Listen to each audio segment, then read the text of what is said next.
Hey everybody, welcome to episode 11 of the Southern Mix podcast.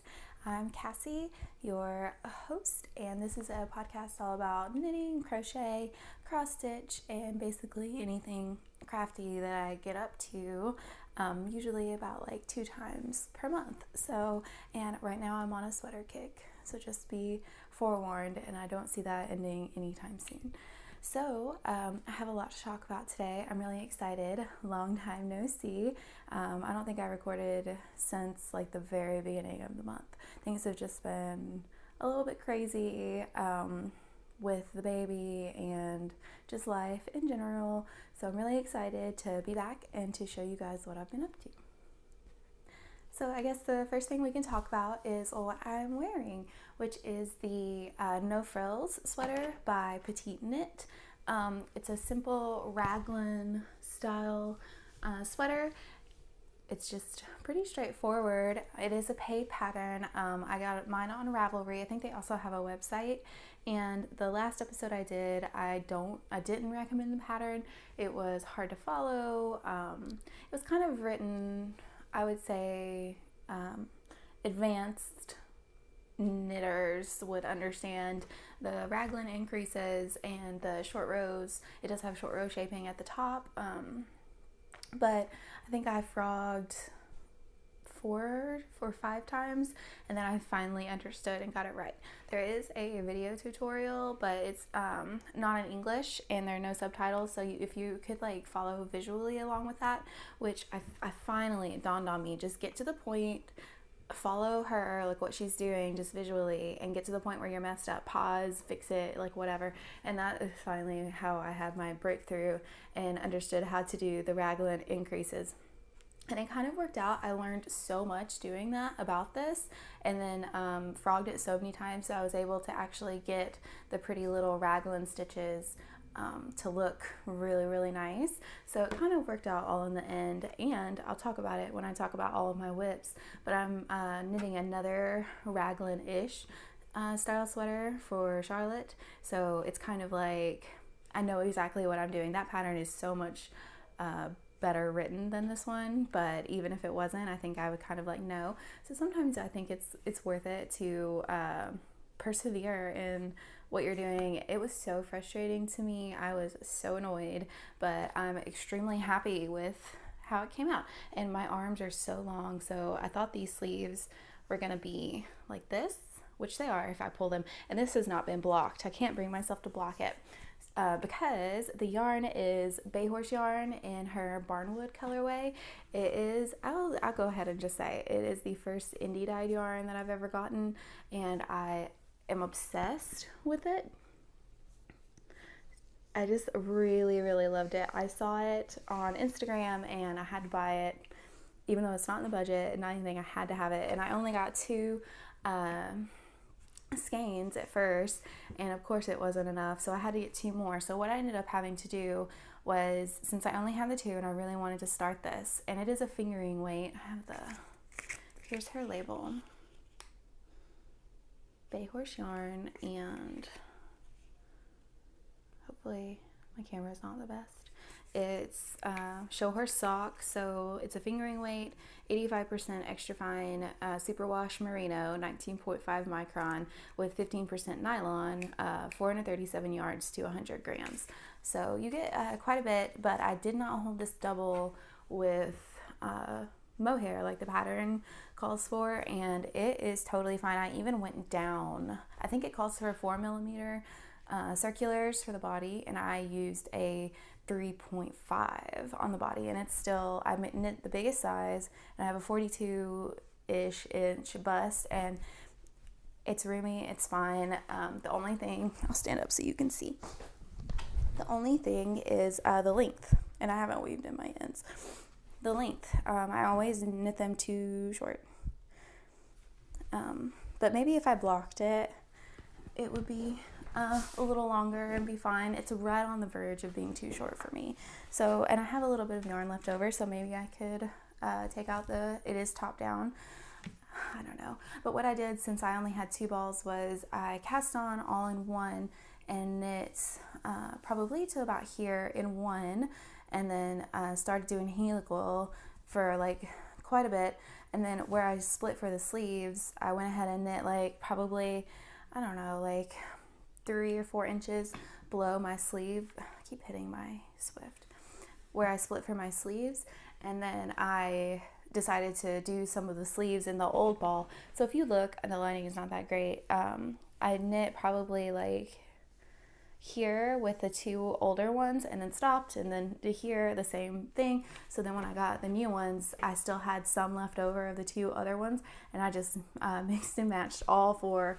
And I can tell like a little bit like the new dye lot was a little softer. It didn't have as much brown in it, but it's not a huge thing, and I don't think that anyone can tell. But the only thing is, with the new ones, I can tell that her dye broke when she was dyeing a lot more than it had with these original 2. So instead of like some of the more bold like reds and blues, it broke, and I have some like purples and more yellow and some greens. But I still really love it. It's super neutral, very simple. It's just the perfect sweater, and it's so soft and nice. I love it. Love everything about it. So I'll give the pattern like 3 out of 5 stars, and I would knit it again now that I know what I'm doing. But if you're a beginner knitter, I don't know, unless there's somebody that can like help. If you're stuck, if there's somebody that can like help you with the pattern. With those paid patterns, it's always a little bit tricky to help someone, because you don't want to like infringe on copyright and all of that. But yeah, so that's that. That is my only finished object this time, and I will show you my whips next. Hi. So this looks a mess. This is the Weekender by Andre Mowry, and my ends are everywhere. I have so many ends. So here it is. I'm knitting the size 5. Hopefully you can see. Here's one sleeve done with all of my decreases, and it's got this pretty pearl like ridge, and then here's the neck. It is bottom up, and then you seam together the shoulders like wrong side out, so you can see the seam, and then you do the sleeves. But what's happened, I would have finished this, so I put this down for months and months and months and months, and picked it back up and probably finished it in like 2 days, and then I ran out of yarn because I'm making such a bigger size than I started out making. I probably need, you saw, I'm here, oops, wrong sleeve. I'm here on this sleeve, so probably like half a sleeve. I'm doing it on DPN. Sorry, all of this yarn. It's a lot of my waist yarn is still attached. But so I need to get another ball of that. I'm knitting it. It's in a worsted weight, and I don't like, it calls for worsted weight, but I don't like the fit. And I know half of it is probably the yarn. It's an acrylic hemp blend that I got from Hobby Lobby a long time ago. So I don't love it. I don't like the way it like drapes and all of that, but I am going to finish it in it. But I've seen so many other podcasters and knitters make theirs out of, a lot of people do Knit Pick Stroll, which is like I'm pretty sure it's a fingering weight sock yarn. So they hold 2 strands double, and somebody that I was watching, she did like a cream white mixed with a like gray black, and it had this really pretty like marled effect. And the way, like when she held it up, the way it like just draped, and like it just looked so nice. And another like classic kind of like this style sweater. So I know everybody says this, and I don't think I've said it yet, maybe, but I think I will definitely make this again, and I think I'll do the Weekender in the yarn that I actually really like. And I think I'll wait for a sale on Knit Picks and do the Stroll, I think, because I just loved the way like it looked like it draped, and I think it'll be really, really nice. And I'll finish this one, but I don't know if I'll like go for it. And it's hot. I tried it on, and it's just really hot. And we haven't, here in Tennessee, it's where I am, we haven't had a very cold winter this year. obviously for various reasons, but it's just kind of a bummer. But I'm making all these sweaters and they're too hot. So yeah. Second whip that I started, I think at maybe last weekend, is the Errata by Jennifer Steingass for Knit Love Wool. And I love this. It's my first rolled neckline. So you just cast on and knit, and it gives that rolled effect. And then this is Drops Alpaca, and the other colors are other types are Drops Flora, except I held the gray double with like a light gray mohair. I have a ton of mohair, but not enough. I originally got the mohair to hold double with the no frills, but I didn't get enough, so now I just use it in all of my color work if it's applicable.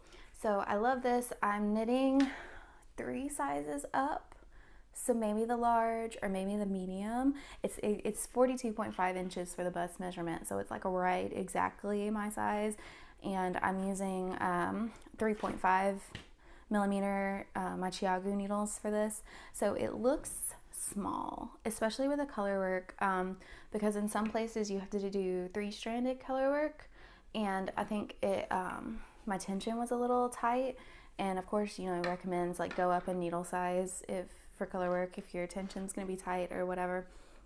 But I think maybe, I don't want to hit my mic, but maybe when I block this, it'll relax. I know this, the alpaca is just like 100% alpaca, I think. And then the flora is just wool. So I think that, and you can tell like it's kind of holy. But once you block it, I know from my Ochiello and one other sweater I made, the Winter Me, yeah, and I have that here, that once you block these, it really, like everything just falls together. So it just creates this really pretty knit. And this is when I made this is still the twisted knitting, and I finally caught on to myself and realized, so this is just like straight up knitting, like capital K knitting for this one. So this was my last project where I was twisting my stitches. Still really like it. This is so cozy and warm and pretty, but you can tell the difference in size really well with these two. But the Winter Me has been really pretty harshly blocked, but here's the difference. It's quite a big difference. So I'm a little worried, but you know, always Charlotte could wear it, or you know, I could gift it to somebody. It's more, I really like the process of knitting right now, so it's more so I just wanted to knit it, kind of. Yeah. But the very last thing that I've started is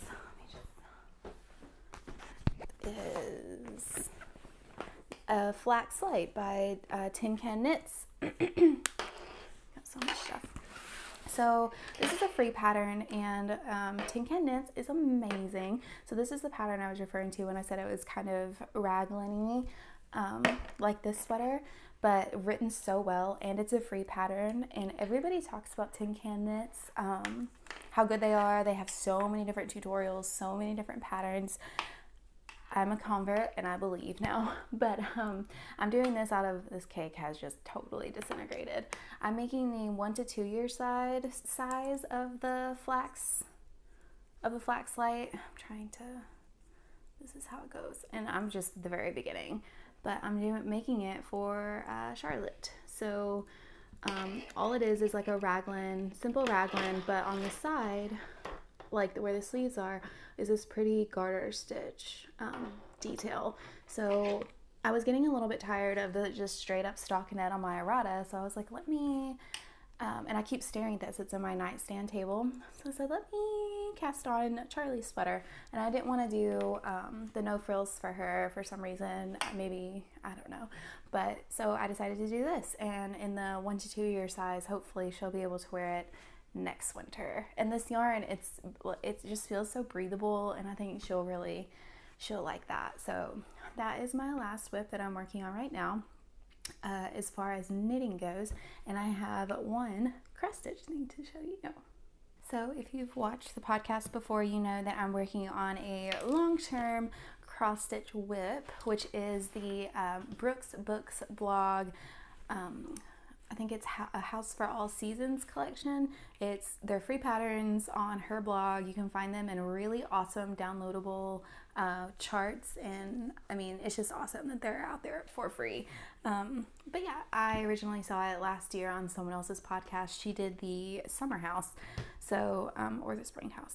I can't remember, but I had to make them. So I'll just show you.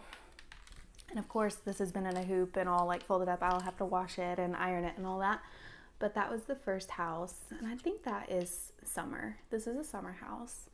And then I finished everything on the autumn house except for the white. I need to do the white fill-in for the autumn house, which is going to take just as long as the other. And this is this color palette that I decided to do for the roof.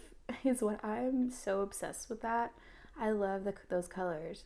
And I thought maybe I need to crochet a blanket with those colors. So pretty. So I think it was the end of December, I started on the winter house. So I wanted to do like traditional colors, but mixed with a little bit of new age colors. So for me, that was like the gingerbread color and then the pinks. So it's the red, greens, and you know, blue for the snow, but I chose like a gray blue for the snow. And then that gingerbread-y color for the house.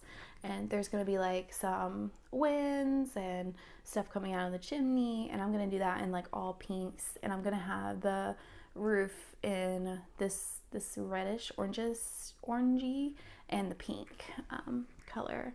So yeah, and that only took a couple days. I like balled that out. I don't know, it just came over. You know how like sometimes you just want to do something, you just like go at it. That was me with this. So that only took a couple days, which I was like, it took me months to do the summer house. But I did get in the swing of things, like doing my crosses all the same way and all of that. So, but yeah, I want to finish. I have in my head goal to finish the winter house by the end of winter, but it's just been so unseasonably warm here that doesn't even feel like winter, so I probably need to get a move on. It does feel more like spring. Oh, I did want to show you, I brought this is the Drops Alpaca. Comes in these little 50-gram balls, and it's so soft. I really like it. But I was gonna say with my Ochiello sweater, I did use the Drops Flora, but it didn't felt, but it has gotten really fuzzy, and I've hand washed it twice and I think I worn it 3 times, and 2 of those times I wasn't even very active in it. One of them I was, but I was like wearing a jacket where it was rubbing it, but that was kind of disappointing. So I'm hoping that doesn't happen with my future Drops sweaters, because I have ordered more yarn to do the Folksy by I can't remember. I'll put it up on the screen. And then the Windfell, that's by Jennifer Steingass, and then also the Winter Soul maybe is the one I chose, and Bright Feather. So all by Steingass of Knit Love Wool. So that'll be coming soon, and I will start on those. I'm really excited. I think I'll do the Windfell next, and in her on her project page on Ravelry, her sample is done in a white, and it looks fuzzy, so maybe it's an alpaca, or maybe she held strands double with mohair, I'm not sure. And then like a dark blue and then like a medium blue, and so I got colors exactly like that because it is so pretty. I love it. So I'm gonna copy that exactly. But other than that, I don't have any acquisitions except for one, and I had gotten this for Christmas from my mother-in-law. I originally saw it on Katie from Inside Number 23, her Instagram. So this is from the UK, and it is so special, but it is the Ainsworth and Prynne dress kit. So if you go onto their website, they have all kinds of different versions. So this is the pattern booklet. So they send you the yarn and in the color that you choose, and the fabric for the bottom of the dress. And it just shows you, it's got all your measurements and your pattern for the little sweater. So here's the one I picked with these pretty cables. And I'm gonna knit it for Charlie, maybe in the 2-year size, I think. And here's the color of the yarn that I got. And it says, this is Cascade Yarns, Ultra Prima Fine, 100% cotton. It doesn't say. 136.7 yards, 125 meters in 50 grams. So they send, I think you might have had to pick your size. So they sent me 3. And then this is Liberty fabric. And this is the one that I chose. So, and then they send you a little bag, little drawstring bag for you to put everything in, and all of your little like notions and everything in this. So this was so special. When I saw it, I was gonna get it for myself, and then Kyle's mom asked, what I wanted for Christmas, and I was like, oh my gosh, this is the perfect present. So she ordered it for me, and when I opened it, I think I shed tears. I loved it so much, and I can't believe it's taken me this long to show it on the podcast. I guess this is only my second podcast, but yeah, so this is like off to the side in my nightstand, super special, like, because I'm just waiting. I have plenty of time before, she can wear it, so I'm just waiting for the right moment to start that, which is going to be really exciting. Oh, and I did, Kyle for Christmas got me a Swift, so he got me an Amish style Swift. I really, really needed one. If I can show you. So here it is. It's just so basic, and it just goes around, like that. So that was another acquisition, but I didn't get any of these myself. But I really love them, and that is about it. That is like all that I've been up to, is just knitting sweaters and taking care of Charlie. As far as like personally stuff, I've been watching a lot of like shorter shows. One of them that I really like is Better Things. Check that one out I like that. And then Shrill, the new one that Hulu is pushing really hard. That one was pretty funny, but it did remind me, if y'all have ever watched Girls from HBO, on HBO, it's like the same thing, except, I don't know, I was about to say less drugs and less sex, but yeah, no, it is. It just feels kind of like the same thing. I think, yeah, but it was entertaining, and it was pretty short. I guess they're in their first season. But yeah, and other than that, I've just been hanging out. I have a new start date for when I'm going back to work. It'll be the middle of March. And Charlie, we're putting her in daycare right after she turns 1. So she turns 1 the first week of March, and I can't believe it. It's insane. So she'll do that, and then I'm going to take like a couple days just to, that way I'm not a mess at my desk at work, and I'll stay home and cry into a pillow or something. But yeah, so that's exciting, going back to work and getting back into the swing of things, and my number one, being able to buy yarn. Yes, so that's really exciting. But that's about it. I've just been watching shows, reading, knitting, hanging out with the baby, just trying to soak up all of my time with her that I have. It's only 1 more month. I'm really sad. I can tell though, she needs to be, she's getting older, and she just wants constant like interaction. She needs some more social interaction, so it'll be good for her and for me and for us. And I mean, it's just the best decision, but it doesn't mean that I can't be sad. But yeah, that's about it. I hope you enjoyed this, and if you want to follow me on any social media, I'll leave all those links in the description box below. And what else? I think that's it. So yeah, thank y'all for watching, and I'll see you next time. Bye!